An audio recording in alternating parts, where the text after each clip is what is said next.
నమస్తే మిత్రులారా, నేను మీ శ్రీనివాస్ చౌహాన్ అడ్వకేట్. మిత్రులారా, శారీరక లోపాలు, మానసిక లోపాలు కలిగిన వారసులు వారసత్వపు ఆస్తిలో వాటా కోరే హక్కును కలిగి ఉంటారా, కలిగి ఉండరా? చట్టం ఏం చెప్తుంది?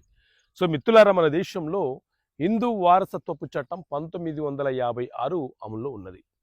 ఈ చట్టం ప్రకారంగానే వారసత్వపు ఆస్తులు ఏ పద్ధతిలో వారసులకు సంక్రమించాలో చట్టం చాలా స్పష్టంగా వివరణ ఇస్తున్నది.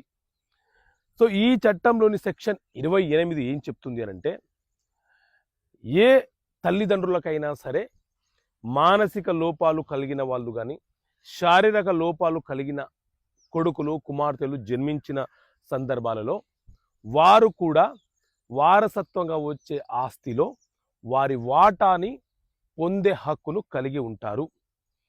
ఒకవేళ శారీరక మానసిక లోపాలే కాకుండా దీర్ఘకాల వ్యాధిగ్రస్తులైన ఇతర వ్యాధిగ్రస్తులైన ఆ వారసులకు వాటా ఉంటుందా అంటే, ఈ సెక్షన్ 28 ప్రకారంగా వారు కూడా తమ వాటాను కోరే హక్కును కలిగి ఉంటారు. ఇది చట్టం చాలా స్పష్టంగా వివరణ ఇస్తున్నటువంటి అంశము.